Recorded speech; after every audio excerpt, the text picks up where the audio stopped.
출생 미등록 아이에 대한 경찰의 전수조사가 이뤄지면서 아이가 안타깝게 사망하는 사례도 잇따라 보고되고 있습니다. 후속 대책 논의도 속도를 내고 있는데요. 먼저 영상 보고 오겠습니다.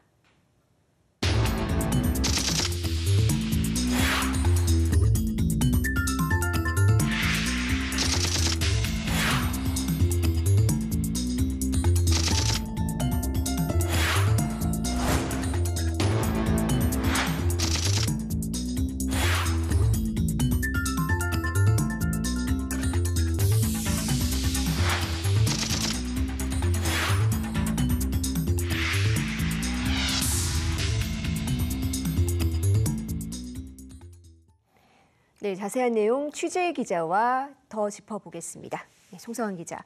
일단 이 정부의 미등록 아동 전수조사는 지금 끝이 난 상황이죠? 네, 전수조사 자체는 지난달 28일부터 이달 7일까지 열흘간 진행이 됐는데요. 경찰청 국가수사본부는 이 가운데 169건을 접수해서 수사하고 있습니다. 이 가운데 34건은 안타깝게도 이미 사망한 사실을 확인했습니다. 사망 사건 34건 중 19명은 혐의 없음으로 수사 종결, 4명은 살해 정황이 확인돼서 친부모 등을 검찰에 송치했습니다. 11건은 살해 등 강력범죄에 연루 가능성을 두고 수사하고 있습니다. 네, 이런 전수조사와 경찰 조사 중에도 지금 계속 이 미등록 영아가 사망하거나 또 유기된 사건이 보도가 되고 있습니다. 네, 지난 4일에 부산에서 2015년 2월에 낳은 딸이 집에서 숨지자 집 인근 야산에 시신을 유기한 혐의로 40대 친모가 긴급 체포됐는데요. 이후 지난 6일 경기도 용인과 인천에서, 7일엔 광주에서 영아 살해 혹은 유기 혐의로 친부, 친모 등이 긴급 체포됐습니다. 문제는 경찰 수사 대상에도 오르지 못한 생사불명 상태의 아동들인데요. 숫자가 782명에 달합니다. 말씀드린 대로 지난 7일 정부의 공식 전수조사는 마무리됐는데요. 보건복지부는 모든 내용을 종합해서 다음 주 초에 전수조사 결과를 발표하겠다고 밝혔습니다. 그런데 이 같은 영아 살해죄가 솜방망이 처벌 논란이 끊이지 않고 있습니다. 어떤 이유에서입니까? 네, 맞습니다. 살인죄의 경우 형량의 상한선 없이 최소 5년 이상의 징역형을 선고하지만 영아 살해죄는 하한선 없이 최고 10년 이하의 징역형을 선고하도록 돼 있습니다. 최소 5년, 최고 10년이어서 영아 살해죄가 더 중하게 다뤄지는 것 아니냐 이렇게 생각하실 수 있는데요. 최소 5년 이상이면 무조건 5년 이상의 징역형을 내려야 하지만 최대 10년 이하면 10년을 상한으로 얼마든지 형량을 낮춰서 부를 수 있습니다. 실제로 지난해 6월 전주지법은 영아 살해 혐의로 기소된 20대 친모에게 징역 3년에 집행유예 5년을 선고했습니다. 당시 재판부는 출산 직후 정신적, 신체적으로 불안정한 상태였던 점을 참작했다고 판시했습니다. 예, 지금 사회적으로 가장 약자인 아기들을 해치는데 형량이 이렇게 낮다. 언뜻 생각해서는 이해가 안 되는 법인데 이런 법이 생긴 이유는 뭡니까? 네, 이 영아 살해죄가 제정된 게 6.25 전쟁 직후인 1953년입니다. 대부분 가정이 생계를 이어가기도 힘든 시기였는데요. 이런 당시 상황에서 영아 살해를 사회적으로 묵과했다고 볼 수 있습니다. 전문가들은 보릿고개를 벗어나지 못할 당시 가부장적 분위기 속에서 생겨난 규정이라고 지적하고 있습니다. 네, 이게 70년 전에 도입이 된 법안이다 보니까 이 개정 목소리도 계속 나오고 있죠. 네, 국회엔 이미 영아 살해, 영아 유기죄를 폐지하고 일반 살인, 유기죄로 처벌하게 하는 법안이 나와 있습니다.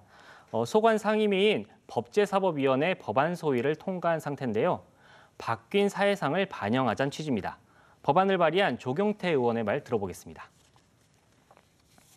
일반 살인 사건과 동일하게 법이 적용이 됨으로써 영아 살해가 더 이상 일어나지 않도록 예방하기 위한 차원에서 법에 개정안을 내게 되었습니다. 그런데 이 처벌 수위만 높이는 게 또 능사는 아니다. 이런 반론도 있죠. 네, 최근 10년간 영아 살해 유기 검거 현황을 살펴봤는데요. 영아 살해 피의자 86명 가운데 10대와 20대가 전체의 77%를 차지했습니다. 대부분을 차지한 건데요.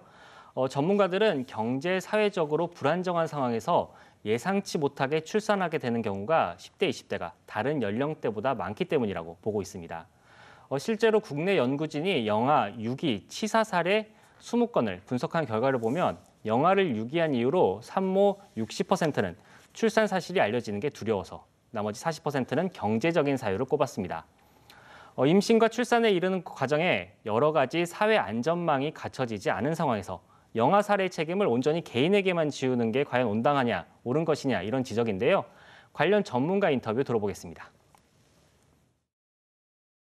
하게 맡길 수 있는 그러한 시스템을 완비한 이후에 그럼에도 불구하고 영아를 의도적으로 살해하는 경우, 이런 경우에 저희가 엄벌하겠다, 이러한 것을 좀 생각해 볼 수는 있을 것 같아요. 네, 또 이 같은 처벌이 친모에게만 주로 적용된다는 점도 지적되고 있습니다. 지난 2013년부터 9년 동안 영아를 살해, 유기한 혐의로 경찰에 붙잡힌 447명 가운데 남성은 78명, 그러니까 17%에 불과했는데요. 이런 영아살해법 개정 논의와 함께 미혼모도 아이를 함께 잘 키울 수 있도록 사회 안전망 구축, 또 사회적인 인식도 바뀌어야 한다는 목소리가 나옵니다. 예, 이른바 이 그림자 아이에 대한 이 조사 결과를 계기로 다양한 대안과 논의가 오가고 있습니다. 이 정말 실효성 있는 대책들이 마련될지 계속 지켜봐야겠습니다. 오늘 얘기 잘 들었습니다.